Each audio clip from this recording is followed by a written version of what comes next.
Los otros libertadores, episodio 9. ¿Pero qué? ¿Cómo? Así que solo buscas temas históricos por pura moda. Qué mal, qué mal. No te preocupes. Siempre cualquier excusa es muy buena para hablar de historia. Así que tranquilo, ven aquí. En episodios previos ya conocimos un poco sobre la vida de Túpac Amaru, Mateo Pumacahua, los hermanos Angulo, María Parado de Bellido y José Olaya. Si eres perspicaz, has notado que ninguno de ellos logró liberar al Perú. Sin embargo, sus acciones contribuyeron a mantener vivos los ideales independentistas. Pero hubo alguien más, no solamente omitido por la serie, sino por nuestra historia, cuya gesta repercutió de manera crucial para lograr nuestra independencia. Y te voy adelantando que no se trató de ningún sudamericano, sino de un español. Siempre fieles a nuestro estilo, hoy conocerás otro de esos controversiales episodios inéditos en nuestra historia. Esto es Historias desde la Niebla. Y hoy te presentaremos al noveno libertador. Pero antes, vamos con los saludos y preguntas que muchos de ustedes dejaron. Por ejemplo, Yawar Ukumari Nailamp Mayu, quien sostiene que el dinero robado por Cochrane no se compara a todo lo que se llevó España durante todo el tiempo de la colonia. Interesantísima apreciación, mi querido amigo Yawar. Sin embargo, primero debemos aclarar algo. No fuimos una colonia, fuimos un virreinato y por consiguiente un reino a ultramar de España. ¿Habían otros virreinatos en Europa? Por supuesto. Por ejemplo, los virreinatos de Cataluña, de Valencia, de Nápoles, de Sicilia y muchos más. Todos ellos también tenían un virrey y los recursos que poseían eran extraídos en pro de los propios virreinatos. Solo un porcentaje debía ser enviado a España y retornaba a los virreinatos a modo de infraestructura urbana y social. La pregunta natural es, ¿dónde quedó toda esa supuesta infraestructura en el Perú? Pues bien, debemos comprender que en aquel entonces el virreinato del Perú no era un pueblito, no era una ciudad, no era un conjunto de departamentos. El virreinato peruano era prácticamente todo un continente que abarcaba desde Panamá hasta la punta de Chile y Argentina. Miren la magnitud de lo que estamos hablando, señores. Naturalmente, toda esta extensión debía ser equipada. Y eso fue lo que pasó. Se construyeron iglesias, ayuntamientos, universidades, caminos, puentes, alcantarillas, un gran etcétera. Y no solo eso, también se fomentan las campañas evangelizadoras que llegaron hasta los lugares más recónditos que puedan imaginarse. Se introdujeron nuevas especies de ganado y plantas para la agricultura. Lo que se hizo fue prácticamente potenciar todo un continente. Y ojo que no estoy tocando el virreinato de México porque ahí ya estaríamos hablando no de uno sino de 3 continentes. Ese fue el uso destinado a los metales preciosos. Dicho sea de paso, al ser el virreinato peruano prácticamente todo un continente, mucho de ese mineral no venía solo de territorio peruano precisamente, sino que la gran mayoría venía de Bolivia. Esa es la diferencia de un virreinato. Mientras que por el contrario, las colonias, que eran los territorios pertenecientes a Inglaterra, Francia, Holanda y demás, eran meras factorías. Se dedicaban a extraer todo sin retribuciones significativas para sus nativos. Entonces, ¿todo era maravilloso durante el virreinato? Por supuesto que no, ya que precisamente el virreinato inicial se resquebraja con el ascenso de los Borbones al trono de España, y esta dinastía era de origen francés. Por lo tanto, tenían otra concepción para la administración de sus dominios.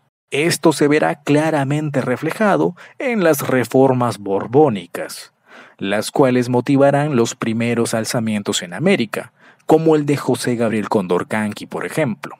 Ya haremos un video del virreinato porque hay demasiados vacíos en la historia que no nos cuentan. Muchas gracias, Jaguar, por traer el tema. Un fuerte abrazo. Germán Díaz nos pide un video sobre la batalla de Tarapacá. Haremos un video sobre eso y sobre todo el conflicto con Chile y vamos a tumbarnos muchos mitos. Así que suscríbanse y activen las notificaciones, señores, para que sean los primeros en saberlo. Germán también quedó intrigado respecto al pasaje narrado en el video anterior correspondiente a la vida de Ramón Castilla y nos sugiere contar más pasajes de este tipo, pero vinculados al resto de presidentes. Estupenda idea, Germán, aunque ya hemos rozado el tema en nuestros 2 videos del iceberg de la historia peruana, pero creo que podríamos hacer un tercer iceberg dedicado de forma exclusiva a los presidentes, así que ahí nos explayaríamos más. Sorrento de Sirena, mi hermano, el próximo video va a ser el de Bernardo de Tagle, tienes mi palabra. Y ojo, muy atentos a ese video, ya que van a conocer cosas terribles, suscitadas no solo por los españoles, sino también por parte de los independentistas. Lo dejo ahí, suscríbanse, si no se lo van a perder. Sebastián García, muchas gracias, mi amigo, y por supuesto que haremos una serie de videos exclusiva de la guerra con Chile. Ariana Lucero, encantado con su presencia, señorita. Muchas gracias por ver nuestro contenido. Por supuesto, un enorme abrazo a quienes nos agregaron en Facebook y nos dedicaron lindas palabras, como Rosita Ceballos y Roberto Illescas. Muchas gracias por el detalle. Y por último, un saludo a Gabriela Félez, que nos sigue en Instagram. Y fue la primera en enterarse la fecha de estreno para el video de hoy. Espero que te encuentres de maravilla, Gabriela. Un gran abrazo. Como ven, disfruto mucho de esta sección, así que anímense a comentar y seguirnos en las redes sociales. Dejo los links abajo en la descripción de este video. Ahora sí, conozcamos al 9º Libertador. Y para ello, nos situaremos en el contexto que nos dejó la serie. Y no es otro más que el caos suscitado tras las derrotas de la expedición libertadora de José de San Martín, razón que lo llevó a pedir apoyo a Simón Bolívar, conformar el primer Congreso y retirarse del Perú. Ribagüero es nombrado presidente e intenta enfrentar a los realistas, pero también fracasa. Así que el Congreso ahora nombra como presidente a Bernardo de Tagle, el único libertador peruano, quien asume el cargo y junto con el Congreso inician conversaciones para solicitar formalmente la ayuda de Simón Bolívar. Esa era la situación a la interna del bando patriota. ¿Y qué pasaba en el bando realista? Pues los generales habían depuesto al virrey Pezuela y nombraron como nuevo virrey al general José de la Serna, quien a su vez designa al general Canterac como el principal responsable del ejército realista. Canterac logra revertir la guerra y destruir casi por completo a las tropas de la expedición libertadora en las batallas de Ica y Moquegua. Sin embargo, no todo es alegría para los realistas. Recordemos que su centro de mando se encontraba principalmente en la sierra, y los refuerzos que solicitaban desde distintos lugares remanentes del virreinato no llegaban a ellos, debido a que los puertos continuaban bloqueados por las naves al servicio de la expedición libertadora. ¿Y qué pasaba en España? Tal vez creas que esto no importa, pero te recuerdo que en aquella época, guste o no, nosotros también éramos España. Ya explicamos esto en la sección de saludos al inicio de este video, así que jalón de orejas para ti por haberte saltado esa parte.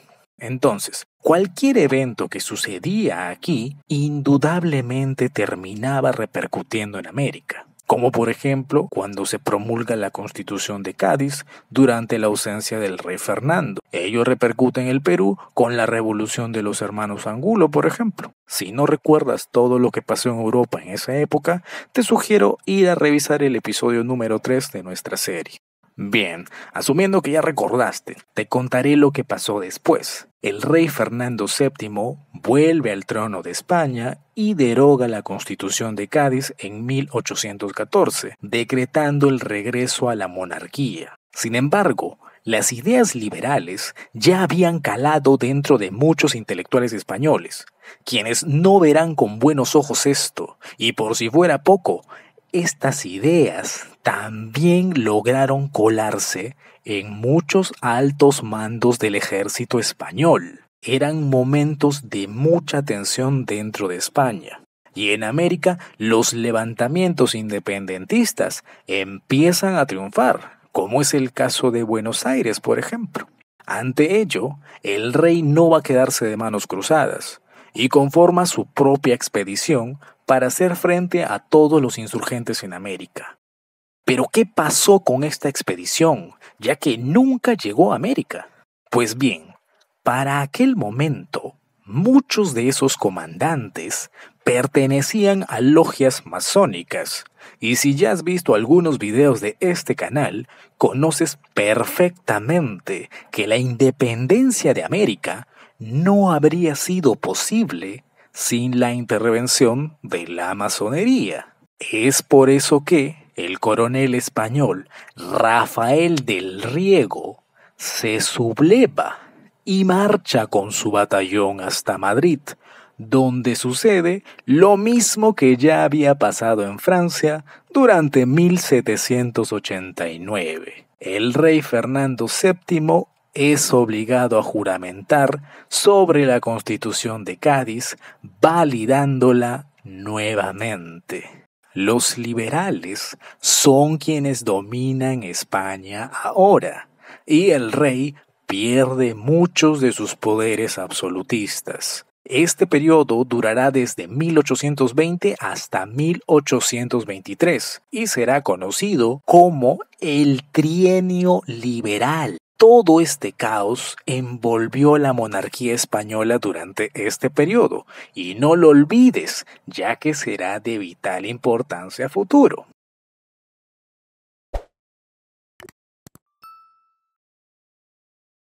Ahora volvamos a la interna de los patriotas.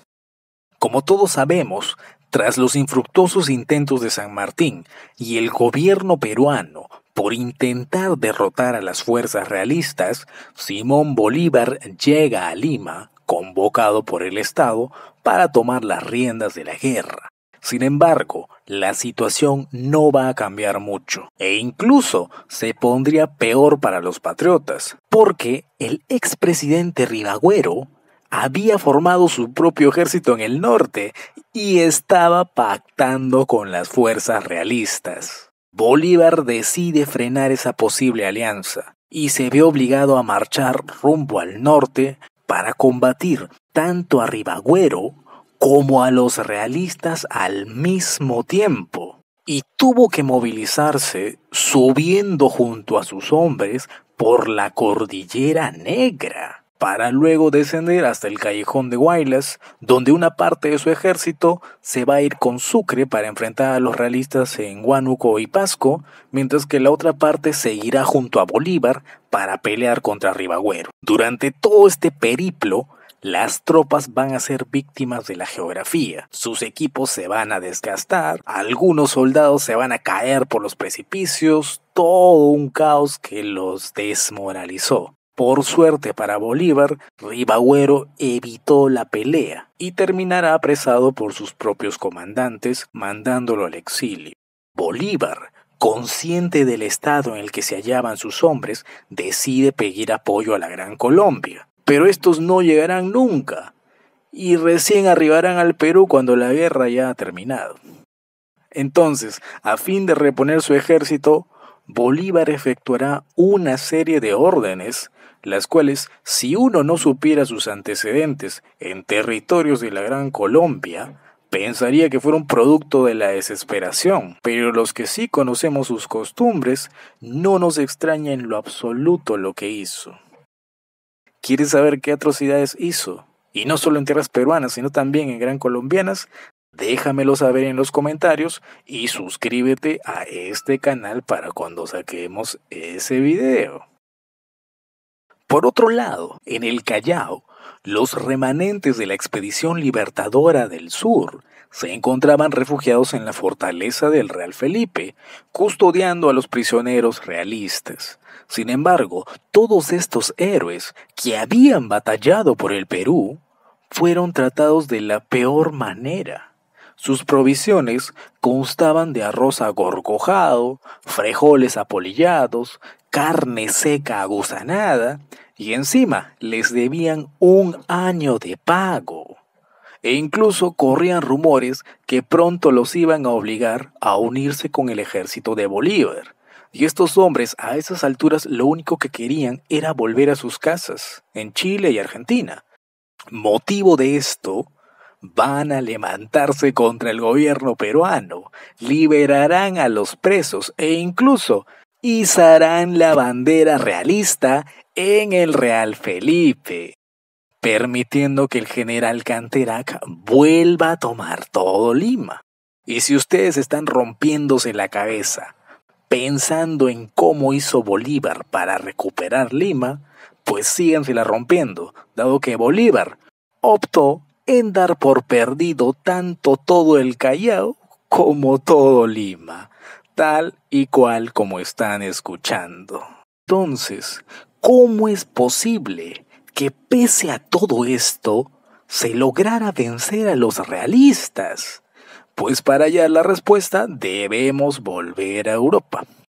Como mencionamos atrás, en España se vivía el trienio liberal y durante estos 3 años se suscitarán una serie de conflictos entre liberales y absolutistas, hasta que el rey Fernando VII pide apoyo a Francia y logra recuperar el poder restaurando su régimen. De inmediato decide anular todos los mandatos expedidos durante el trienio liberal. Cosas de la vida. Fue precisamente durante el trienio liberal que el general La Serna había sido declarado como virrey, para ser precisos en el año de 1821. Entonces, legalmente, su cargo ya no era válido. Así lo interpretaron muchos realistas absolutistas en América, como será el caso de a quien bautizamos en este video como el 9º Libertador.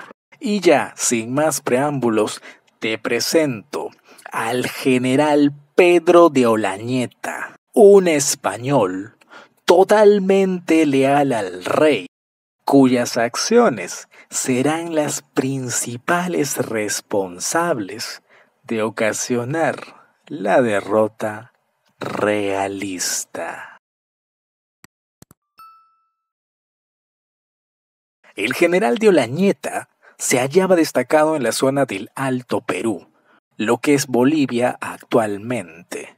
Era un fervoroso partidario realista, así que naturalmente un férreo opositor a las ideas liberales, por lo que ya imaginarán su descontento durante el periodo del trienio liberal en España. Resulta que Olañeta se entera que el rey Fernando abolió todo lo promulgado durante esos 3 años. y sin pensarlo dos veces se levanta en contra del virreinato de la Serna, precisamente porque éste había asumido tal cargo durante esa época, produciéndose prácticamente una guerra civil entre realistas.